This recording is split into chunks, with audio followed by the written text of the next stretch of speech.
আমার এক জায়গায় চাকরি করছিলাম। চাকরি করার পরে এক মেয়ে আসিল। দুই মেয়ে এক লগে দুইজন ছিল।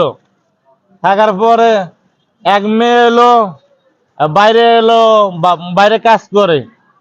বাইরে কাজ করে আর আমি আর আমার আব্বা ছিলাম।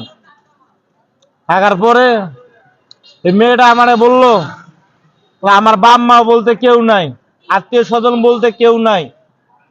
লাস্টে আমি কি করলাম, আমার আব্বা আর আমি এক বিছানায় হুয়া। এখন আমার আব্বাই কইলো বলে বাবা রে, আমার মেয়ে যদি এভাবে হইতো তাহলে তুই কি করতিস? আমি আবার কইলাম মানে আব্বা, তুমি যেভাবে করবা আমি এভাবে করুম, তুমি যেভাবে করবা আমি ওইভাবে করুম। লাস্টে মেয়েটারে বিয়ে করলাম ভাই। বিয়ে কইরা দেশে গেলাম। দেশে যে আমি মনে হয় বিয়ার আগে আমার বাম্মারে কামাই খিলাই নাই, ওই শরীরে কামাই খিলাইছি। ওই শরীরে কামাই খিলাইছে ভাই, এমন পরিশ্রম করছি, হাড় ভাঙ্গা পরিশ্রম করছি। দায়িকা একজন করে কইছে আল্লাহ রে, আমার এমন একটা সন্তান দাও, এমন একটা জিনিস দাও, আমি যেন এই পৃথিবীর বুকে যেন আমি আলো করতে পারি। আমার সন্তান দিছে। এরকম এরকম সন্তান বড় লোকের বাড়িতে মনে হয় এরকম সন্তান জন্ম দেয় নাই, মানুষে কয়।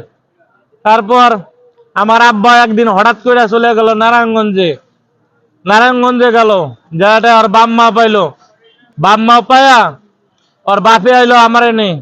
আওয়ার পরে আমার দেশে আইলো। আমার দেশে আই আমার ভ্যান গাড়িতে করে আমি ধানের টিম মারি।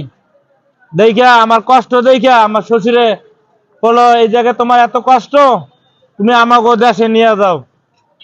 দেশে নিয়ে গেল।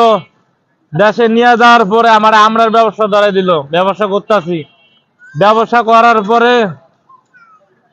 করার পরে আমারে ওই জায়গায় যখন বেশি দিন হয়ে গেল,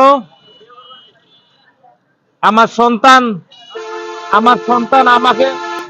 আমারে বলে কি 5টা আঙ্গুলের ভাত নাই পাখাইও। আমি আমার যেরকম আমার নদীর বান ভাঙ্গে গেলে একদম পানির মতন বান ভাইসা যায়, সেরকম আমার লাগলো। লাস্টে কি করলাম, পোলাপানের পোলাপান আনতে দিল না। আমার খুব দুঃখ লাগলো, যার লেগে এত কষ্ট করলাম ছেড়ে পাইলাম না। তাহলে আমি আবার আমার শ্বশুরে কইলাম এই জীবনটা থেকে আমি কি করুম, পাইলে কিছু কইরা হলান, বালের জীবন তো নাই। আপনি কিসের ব্যবসা করতেছেন তাহলে? আজকে আমি ব্যবসা করতেছি, শরবতের ব্যবসা। আগের থেকে কি লাভবান নাকি না, আগে তো কিছুটা আছি। আমার ছেলের নাম হইলো আনন্দ। আমার বউয়ের নাম হইলো প্রিয়াঙ্কা।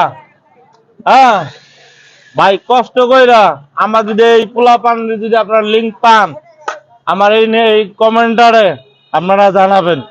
ওনার বাড়ির ঠিকানা একটু বলো। ওনার বাড়ি হইলো নারায়ণগঞ্জ, বোলাইল গেদ্দা বাজার। আর তোমার বাস্তব জীবনে এই ঘটনাটা ঘটছে, এই এটা সন্ধানটি পাওয়ার জন্য হ্যাঁ অবশ্যই আপনারা ভিডিওটা একটু প্রচুর পরিমাণে এই ভাইয়ের হয়ে ভিডিওটা প্রচুর পরিমাণ শেয়ার করেন, যেহেতু সন্ধান পেলে ওনার একটু উপকার হবে। হ্যাঁ, ধন্যবাদ।